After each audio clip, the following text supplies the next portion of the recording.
Hi everyone, Radhe Radhe. In this video, we're going to be doing chapter 11, verse 40.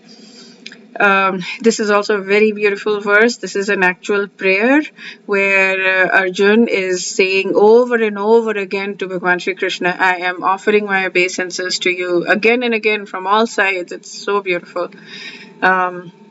Okay, and I'm going to talk about at the end of this video, after the verse, I'm going to talk about the visit of Hari Parshad Prabhu and what he spoke about yesterday.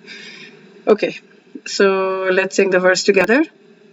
Namaha purastadath prishthatasте Namostu te sarvata eva sarva Anantaviryamitavicramastam Sarvam samapnoshi tatosit sarvaha. Obeisances to you from front, from behind, from all sides, O unbounded power. You are the master of limited might. You are all-pervading and therefore you are everything. Sarvaha, you are everything. You cover everything. Samapnosi. Ananta Virya, unlimited. Ananta is unlimited potency. Virya, it's like, Shurya Virya. Might. So Namaha offering obeisances, Purushat from the front and also Prishtataha from behind unto you. I offer obeisances, Namastu again unto you, Sarvata from all sides. Indeed, Sarva, because you are everything, Anantavirya, unlimited might. Oh, he did translate it as might, huh? Unlimited force, Amita Vikramaha. You are therefore everything. You cover everything. You are everything. Okay, very beautiful verse. Yeah, out of loving ecstasy for Krishna, his friend, Arjun is offering his respects from all sides. He's accepting that he's the master of all energies and all prowess and far superior to the great warriors assembled on the battlefield. Okay, so now I'll talk about Hari Parshad Prabhu. So I spoke about him in his first lecture was day before yesterday, and I spoke about him in one of the videos before, and this is the second lecture, so I'm going to talk about that.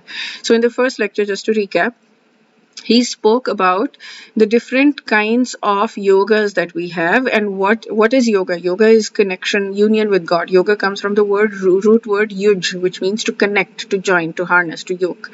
So yoga means union, but specifically of the soul with the super soul, of soul with God, of soul with Krishna. So how to do that? What is the best way? Or not of Krishna necessarily, but how to do that? There are 4 kinds of yogas. There is the karma yoga. So the karma yoga you can do if you want to, but it's difficult because you have to do your karma, your duty according to your varna and ashram, which none of us are doing right now. So it's difficult to get into that because then you have to, that is the prerequisite for that. Jnana Yoga gets you, what the goal is different. Jnana Yoga gets you to merge with the impersonal Brahman, and it needs sannyasis. So first of all, only men can do it and only sannyasis can do it. So that's very difficult to get into. Then Ashtanga Yoga, and we do Hatha Yoga right now, which is the third step of Ashtanga Yoga. There are 8, Ashta means 8, there are 8 limbs of yoga, and so the third level, which is Hatha Yoga, even for that you need to be in a secluded place. You cannot be living in cities, and you need to live in like a tiny little place, hut. So that is also very difficult. I mean, we are all living in cities. Unless you're willing to go to the Himalayas and do that, it's difficult. Bhakti Yoga, the only entry qualification is that you need to be a human being. So that is the entry qualification. Now he spoke about Bhakti Yoga, the different stages of Bhakti Yoga. The first one is Sadhana Bhakti, the second stage is Bhava Bhakti, and the third stage is Prema Bhakti. That is the ultimate goal. We want to attain Krishna Prem. So and Sadhana Bhakti, he said there are 2 types. There's Vaidhi Bhakti and Raganuga Bhakti. So in the first lecture he talked about Vaidhi Bhakti, which is that we have some desire for attaining Krishna Prem. So we're going into this path, but we don't have that raga yet. We don't have that attachment, spontaneous, natural attachment. Then Vaidhi Bhakti is what most of us, all of us are doing, most or not all, most of us are doing. And then Raganuga Bhakti, he spoke about yesterday. And that is much more complicated, my goodness. So for that, the, the qualification is that you have to have this lobh, greed.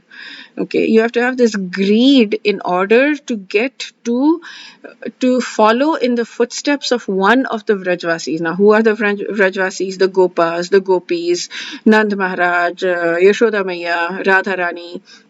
We have to be in the, we have to desire, we have to have this greed, not just a little bit, we have to have this greed, this lobha, to follow in the footsteps of one of these Vrajvasis, and then we can be start following the Raganuga Bhakti.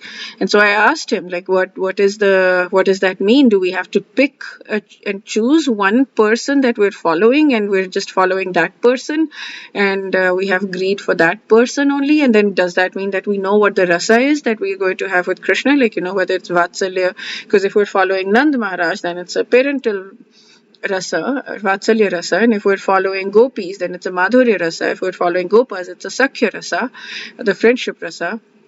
So do we need to know that? Like, how does that work? And he said, oh, no, no, no. A guru is going to tell you that, because everybody is going to think that they have lobha, but guru is going to tell you whether you're ready for it, and a guru is going to tell you how, is going to guide you on this process. You don't do this yourself. So the next question I should have asked, I didn't ask at that time, but I'll ask today, is that do you need to have a Diksha Guru, or a Shiksha Guru can tell you also? Because if it's a Diksha Guru, then you can't even begin the Raganuga process, Bhakti process, until you are initiated. So yeah. Okay, so I'm going to post the link for that one also. I posted the link for the first lecture in that video that I talked about, and I put it in the title also, that Hari Parsad Prabhu visit. I'm speaking about that here. So I'll do the same thing. I'll put it in the title so that it's easy for you to access later on also if you want to, and I'll put the link, the link to the lecture. It was amazing. Hari Parsad Prabhu is absolutely incredible, and I will highly, highly, highly recommend that you listen to that video. It is amazing. You start with the first one, because the second one is a continuation. And the third one, today he's going to have a home program, but he's going to talk about a completely different topic. He's going to talk about Madhavendra Puri, who was Chaitanya Mahaprabhu's guru. And so before even Chaitanya Mahaprabhu came in, Madhavendra Puri introduced Raganuga Bhakti to the world before even Chaitanya Mahaprabhu came. So it's continuation sort of, because he's talking about Raganuga Bhakti, but he's talking about Madhavendra Puri's journey on that. Okay, wish you a day filled with lots and lots and lots of Krishna's grace and lots of spiritual growth. Radhe Radhe.